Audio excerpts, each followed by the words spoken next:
एकांक क्षेत्रफल पर लगने वाले बल को हम दाब कहते हैं। ठीक है, अगर इसे फॉर्मूले से हम देखें तो जो इसका फॉर्मूला होता है वो होता है P बराबर F/A।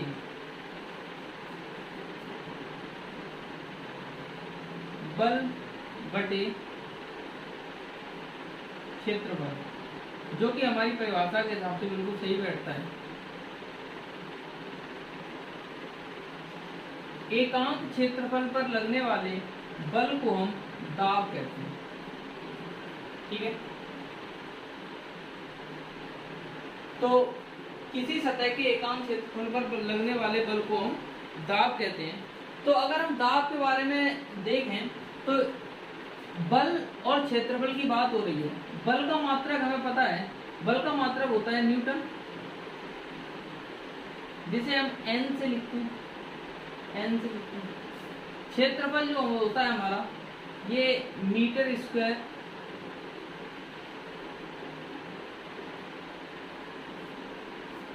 तो जो P का हमारा मात्रक बनता है जाके ये बनता है न्यूटन पर मीटर स्क्वायर। अक्सर ये पूछ लिया जाता है कि इनमें से बताइए कि दाब का मात्रक कौन सा है, तो हमें दाब का मात्रक पता होना चाहिए। न्यूटन पर मीटर स्क्वायर जो है हमारा दाब का मात्रक है, और ये सारे के सारे एसआई में रखे गए हैं। तो ये जो है एसआई सिस्टम में हमारा मात्रक हो जाएगा, ये इसकी एसआई यूनिट हो जाएगी। इसके बाद हम बात करें दाब का, और जो मात्रक होते हैं इनमें पास्कल, जिसे हम PA से रिप्रेजेंट कर देते हैं। ठीक है, तो पास्कल भी हमारी दाब की एक यूनिट है। ठीक है, ATM एटमॉस्फेरिक प्रेशर, कभी कभी ATM लिखा हुआ दिख जाए तो उससे भी हमें समझ में आना चाहिए कि ये क्या लिखा हुआ है ना। एक और यूनिट होती है इसकी बार।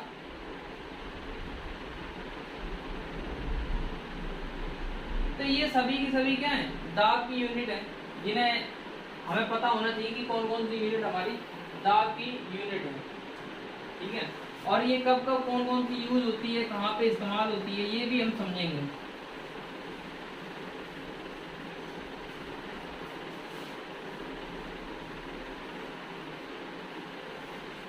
अब हम बात करेंगे वायुमंडलीय दाब के बारे में। ठीक है, तो पारे के 76 सेंटीमीटर, ये परिभाषिक तौर पे अगर हम देखें, पारे के 76 सेंटीमीटर लंबे कॉलम के द्वारा 0 डिग्री सेंटीग्रेड पर 45 डिग्री अक्षांश पर समुद्र तल पर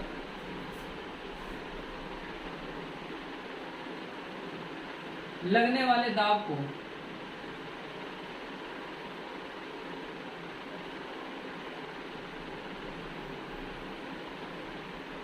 को वायुमंडलीय दाब कहते हैं। ठीक है, तो वैसे ये डेफिनेशन इस तरह से आपसे कभी पूछी नहीं जाएगी, है ना, लेकिन इसमें जो पूछा जाता है कि ऐसा यूनिट जो इसकी होती है वायुमंडलीय दाब की, 1 बार, ये होती है 10⁵ न्यूटन पर मीटर स्क्वायर।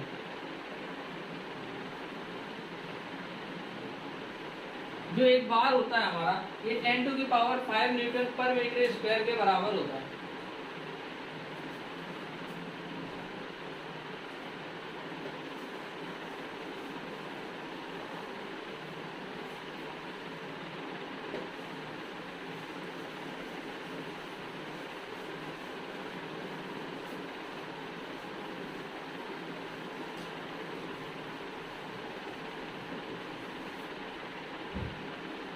तो अगर हम बात करें कि वायुमंडलीय दाब को हम किस तरह से मेजर करते हैं, तो इसे जो मेजर करते हैं वो इंस्ट्रूमेंट का नाम होता है बैरोमीटर।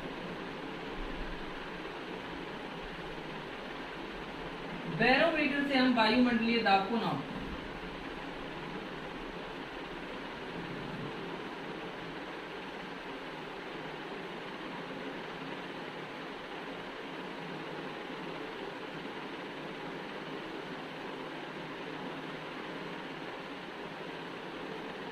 बैरोमीटर से हम वायुमंडलीय दाब को नापते हैं, ठीक है। और हम ये देख चुके हैं कि 1 बार जो होता है हमारा, ये 10⁵ न्यूटन पर मीटर स्क्वायर के बराबर होता है। आखिर वायुमंडलीय दाब से हमें क्या क्या फायदे मिलते हैं, क्या क्या बेनिफिट्स हैं, ये बात हमें जानना बहुत जरूरी है। तो वायुमंडलीय दाब की बात करें, इससे मौसम संबंधी जानकारी हमें बहुत अच्छे से मिल जाती है। इससे क्या होता है, वायुमंडलीय दाब से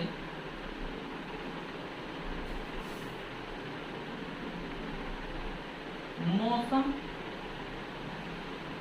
से संबंधित जानकारी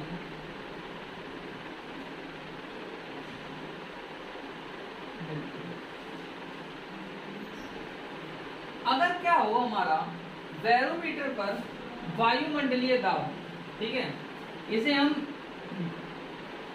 PA से रिप्रेजेंट कर देते हैं वायुमंडलीय दाब को, या एटमॉस्फेरिक प्रेशर से रिप्रेजेंट कर देते हैं ATM से।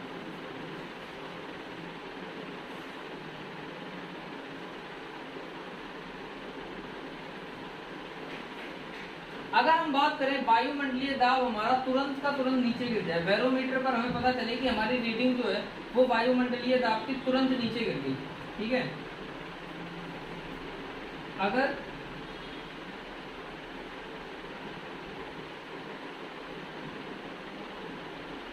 बैरोमीटर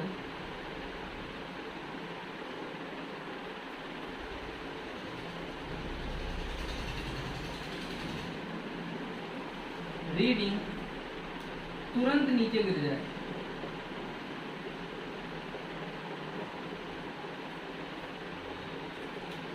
तो ये हमें बताता है कि आंधी आने वाली। आंधी आने का संकेत होता है ये कि अगर बैरोमीटर की रीडिंग तुरंत नीचे गिर गई तो हम जान जाते हैं कि भाई आंधी आने वाली है, ठीक है। और अगर ऐसा हो कि बैरोमीटर की रीडिंग धीरे धीरे नीचे गिरे,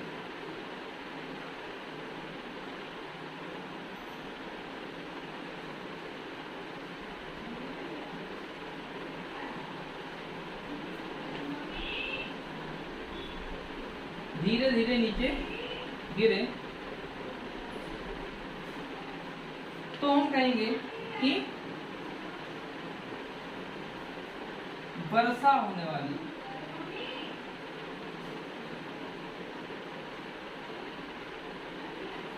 ठीक है, अगर बैरोमीटर की रीडिंग तुरंत नीचे गिर जाए तो हम कहेंगे कि भाई आंधी आने वाली है, ठीक है, ये बात ध्यान में रखने वाली है। और अगर बैरोमीटर की रीडिंग धीरे धीरे नीचे गिरती है तो हम कहेंगे भाई वर्षा होने वाली है, ठीक है। अगर यहीं पे हम बात करें कि बैरोमीटर की रीडिंग बढ़ने लगे, ठीक है, अगर बैरोमीटर की रीडिंग बढ़ती है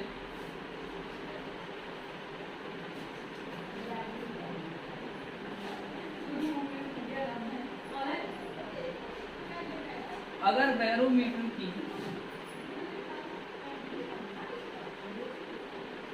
रीडिंग बढ़ती है तो क्या होता है, मौसम साफ रहता है।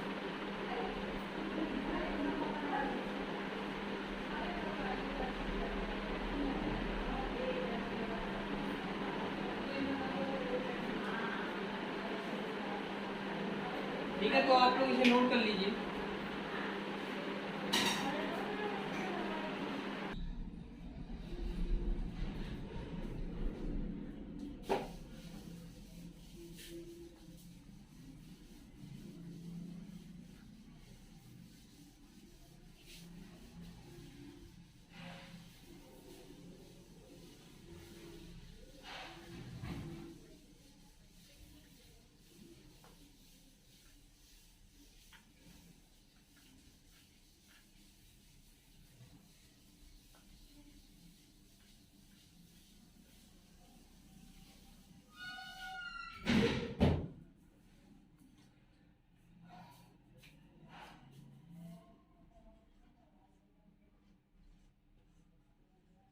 द्रव में दाब, तो द्रव में दाब को समझने से पहले एक टर्मिनोलॉजी इस्तेमाल होती है जिसे हम घनत्व बोलते हैं। घनत्व के बारे में थोड़ा सा देख लेते हैं। घनत्व क्या होता है? घनत्व का अगर फॉर्मूले की बात करें तो ये हमारे पास आता है द्रव्यमान बटे आयतन।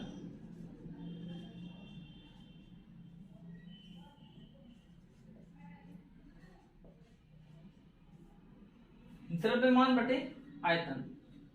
तो अगर हम रुई की बात करें, ठीक है, अगर जैसे कि सपोज हमारे पास एक बॉक्स हो, इसका आयतन तो फिक्स है, आयतन यहां पे क्या है? फिक्स्ड। अगर हम इस पूरे डब्बे को रुई से भर दें,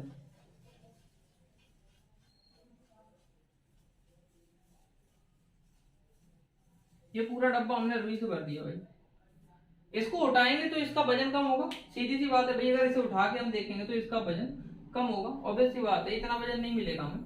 यानी कि आयतन तो है, लेकिन इसका द्रव्यमान की बात करें तो द्रव्यमान m1 ले लें और आयतन तो b है ही।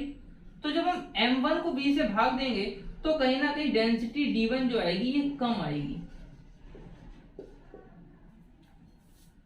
अब उसी की जगह क्या करें, इस डब्बे को हम खाली करें और खाली करने के बाद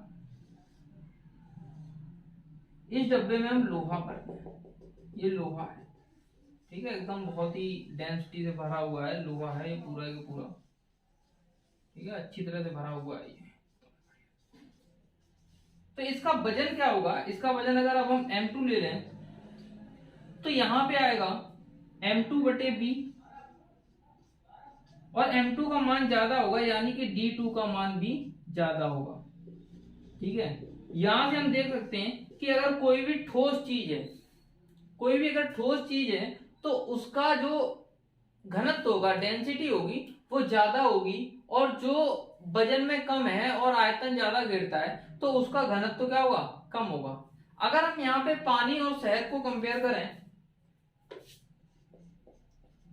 पानी और शहद को अगर आपस में कंपेयर करें तो जो शहद का घनत्व है वो ज्यादा होगा। अगर हम इसे d1 d2 ले लें तो यहाँ पे क्या होगा? d2 is greater than d1, शहद का घनत्व ज्यादा होगा।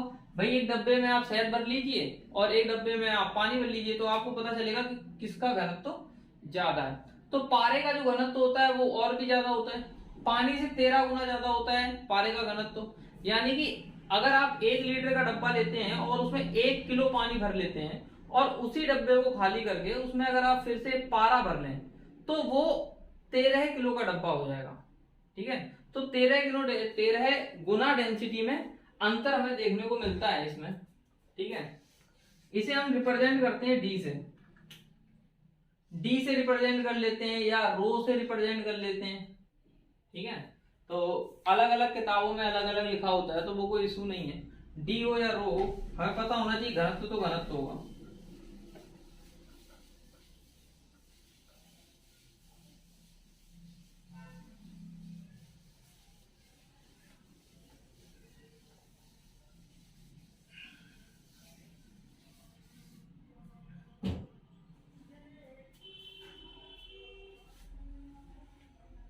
तो अब अगर हम बात करें कि भाई कोई कंटेनर है, द्रव में अगर इसमें कोई हमने द्रव भर रखा है, ये कोई कंटेनर है और इसमें हमने क्या भर रखा है? ये द्रव भर रखा है,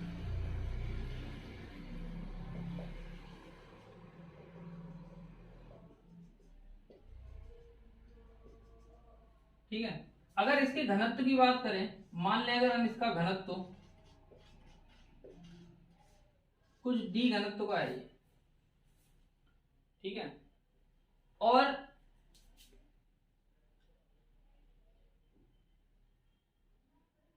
इस बिंदु से अगर हम इस कंटेनर में h ऊंचाई नीचे आते हैं, ये h1 ले लेते हैं और एक और बिंदु लेते हैं h2, और यहां पे P1 और P2 निकालेंगे हम, ठीक है। तो यहां पे बात करें, जो द्रव के अंदर घनत्व होता है P ये प्रोपोर्शनल होता है ऊंचाई के, मतलब हाइट के, और P प्रोपोर्शनल होता है हमारा किसके, डेंसिटी के, यानी कि D के। तो यहां पे P is proportional to equation number 1 और इक्वेशन नंबर 2 से अगर हम देखें तो प्रोपोर्शनल आएगा P is proportional to HD, और जब ये प्रोपोर्शनलिटी कांस्टेंट हटाएंगे तो ये हमारे पास आ जाएगा P बराबर GHD। ये जो होता है ये गुरुत्वीय त्वरण होता है,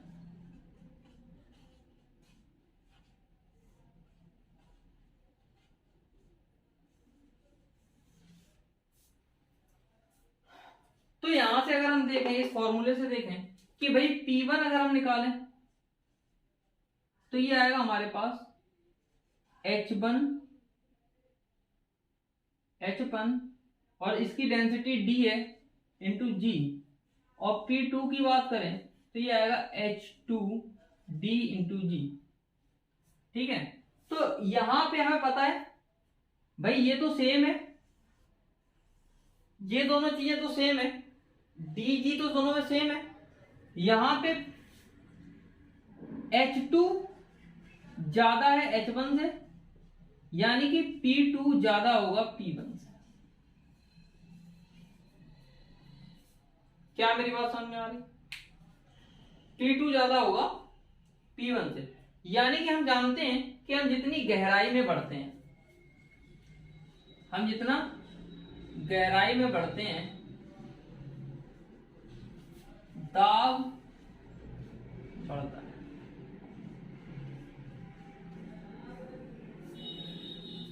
बात क्लियर हो रही है?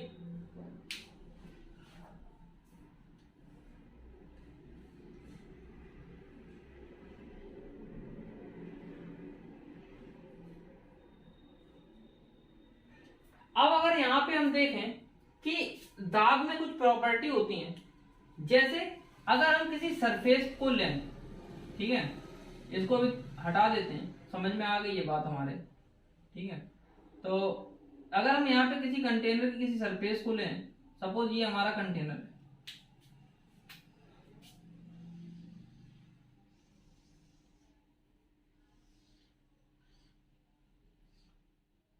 ये कंटेनर है, ठीक है। अगर इस कंटेनर के अंदर हम कोई प्लेन लें जो कि हमारे सतह के समांतर हो, एकदम इस तरह से कोई प्लेन लें और वो एकदम समांतर हो, यूं इस तरह से, ठीक है।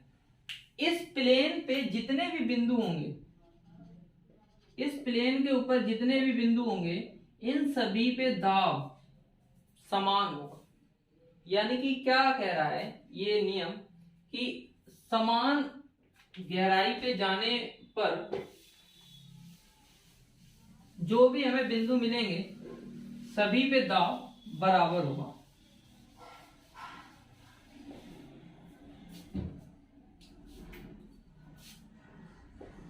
सतह से समान गहराई पर दाब का मान समान रहता है, ठीक है। सतह से समान गहराई पर दाब का मान भी समान रहता है। तो ये हमारा छोटा सा कॉन्सेप्ट है द्रव में दाब के ऊपर।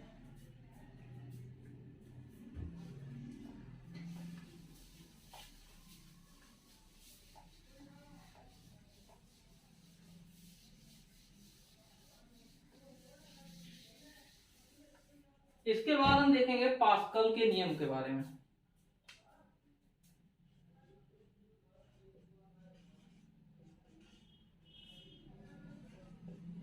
पास्कल का नियम,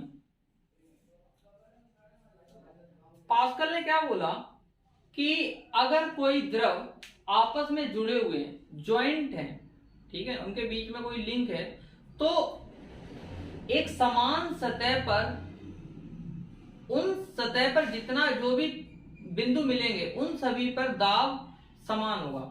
इसे हम समझते हैं आखिर ये क्या कह रहा है।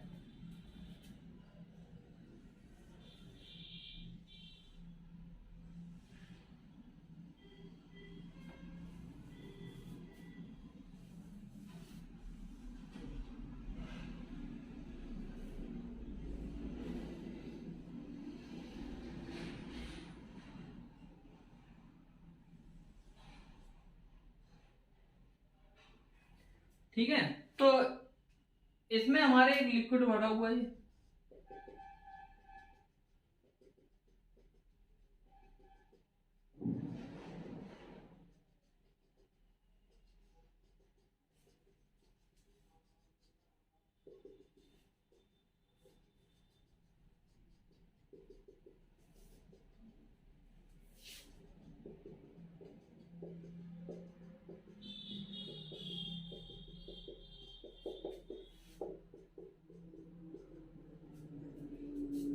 तो ये हमारे पास कोई पात्र है, इसमें हम देखते हैं कि भाई अगर यहां पर अगर हम एक समान सतह पे जाएं, इस सतह पे जाएं, तो इस पे मिलने वाले सभी बिंदु जो भी होंगे, अगर यहाँ पे हम एक पॉइंट ये लें, दूसरा पॉइंट ये लें, तीसरा पॉइंट यहाँ ले लें, चौथा पॉइंट यहाँ ले लें, पांचवा पॉइंट यहाँ ले लें, तो इन सभी बिंदुओं पर जो भी दाब होगा वो समान होगा। ये पास्कल ने ऐसा बोला, तो यानी कि P1 बराबर होगा P2 के, P3 के, P4 के, P5 के। लेकिन यहाँ पे जो इंपॉर्टेंट शर्त है वो क्या है कि जो ये द्रव है, ये जो द्रव है ये आपस में कनेक्ट होने चाहिए इस द्रव के साथ। और ये कनेक्टिविटी कहां से मिल रही है, ये यहां से देखो, ये द्रव आपस में यहाँ पे क्या है, जुड़ा हुआ है, ये पूरा का पूरा द्रव एक ही है, जुड़ा हुआ है। यानी कि इस सतह, कहीं से भी कोई भी सतह लेंगे तो उन पे लगने वाला जो भी प्रेशर होगा, दाब होगा, उस सतह पर सभी बिंदुओं पर समान होगा, ये पास्कल ने बोला। तो इस नियम पे आधारित कुछ चीजें हम लोग जानते हैं, जैसे हम इस पे क्या इस्तेमाल करते हैं, लिफ्ट। लिफ्ट जो वर्क करती है वो इसी प्रिंसिपल पे वर्क करती है, ठीक है। उसके बाद अगर हम बात करें हाइड्रोलिक ब्रेक,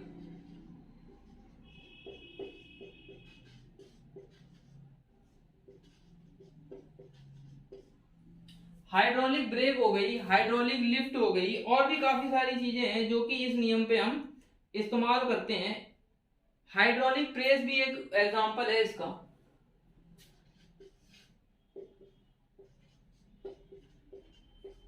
हाइड्रोलिक प्रेस, ठीक है। सपोज अगर हमें यहां पे क्या करना है कि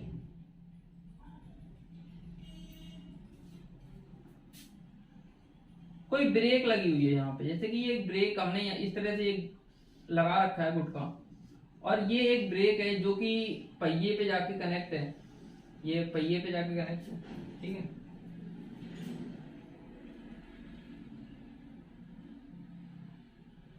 यहां पर ये पैडल लगा हुआ है इस तरह का, जो यहाँ हम पैर रख रहे हैं, ये हमारा पंजा है और ये इस पे रखा हुआ है। तो क्या करेंगे, जब हम इसे दबाएंगे, जब इसे दबाएंगे तो यहाँ पे हम क्या करेंगे, प्रेशर बढ़ाएंगे, प्रेशर को बढ़ाएंगे यहाँ। जब यहाँ प्रेशर बढ़ेगा तो इस सतह पर भी प्रेशर बढ़ेगा, और जब इस सतह पे प्रेशर बढ़ेगा तो ये ऊपर की तरफ उठेगा, ये ऊपर उठेगा, और यहाँ पे हमारे पहिए पे जो कनेक्ट होगा ये तुरंत दबाएगा और ये रुकेगा, हमारा पहिया जो मूव कर रहा होगा वो रुक जाएगा। तो हाइड्रोलिक ब्रेक इस तरह से हमारी काम करती है। तो ये पास्कल का नियम है जो कि बहुत इंपॉर्टेंट है, ठीक है। और यहां से हम ये भी देख सकते हैं कि हमारे पास जो फॉर्मूला होता है P बराबर F इंटू ए, P बराबर F बाई ए, यानी कि जो फोर्स है F बराबर P इंटू ए, ठीक है। F बराबर पी ए जो हमारा है, तो यहाँ पे एरिया ज्यादा है तो प्रेशर कम लगाया लेकिन बल ज्यादा मिला, ठीक है।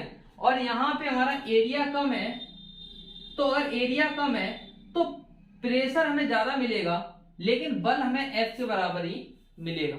ठीक है, तो इस तरह की असेंबली बनाते हैं जब हम कोई हाइड्रोलिक ब्रेक या हाइड्रोलिक लिफ्ट बनाते हैं। बहुत ही यूजफुल लिफ्ट जो है हमारे काम को बहुत ही आसान बना देती है ये। ठीक है, तो ये था हमारा पास्कल का नियम।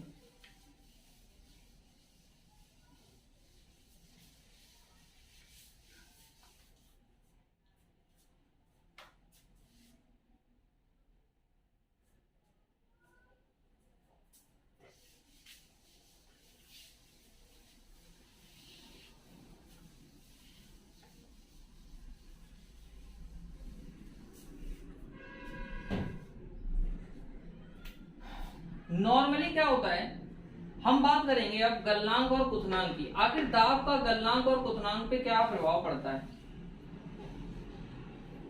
ठीक है, तो जैसा कि हम लोग जानते हैं, अगर हम ऊपर की तरफ बढ़ते हैं तो वायुमंडलीय दाब हमारा क्या हो जाता है, कम हो जाता है। तो वायुमंडलीय दाब कम हो जाने की वजह से हमारा गलनांक भी क्या होता है, गलनांक और क्वथनांक दोनों ही कम होते हैं। अगर बर्फ को छोड़ दें तो ऐसा जनरली देखने को मिलता है कि अगर दाब कम होगा तो हमारा गलनांक भी कम होगा और क्वथनांक भी कम होगा। अगर हमारा दाब बढ़ेगा तो गलनांक भी बढ़ेगा और क्वथनांक भी बढ़ेगा। तो जैसे पहाड़ियों पे अगर हम चले जाएं तो वहां पे हमें पता है कि भाई खाना बनाना बहुत ही मुश्किल हो जाता है, क्योंकि वहां पे दाब कम हो जाता है, जिसकी वजह से हमारा क्वथनांक भी गिर जाता है और गलनांक भी गिर जाता है। अगर हम पानी को उबालें तो पानी को उबालने में वहां पे बहुत ही ज्यादा टेम्परेचर देना पड़ेगा, तब वो 100 डिग्री सेंटीग्रेड पे पहुंचेगा और तब वो उबलेगा। ठीक है, तो खाना बनाना पहाड़ी ऊंचे क्षेत्रों में अक्सर ही बहुत ही मुश्किल होता है। तो ये चीज है समझने वाली है कि अगर हम बात करें दाब अगर कम होता है तो हमारा क्वथनांक भी कम हो जाता है।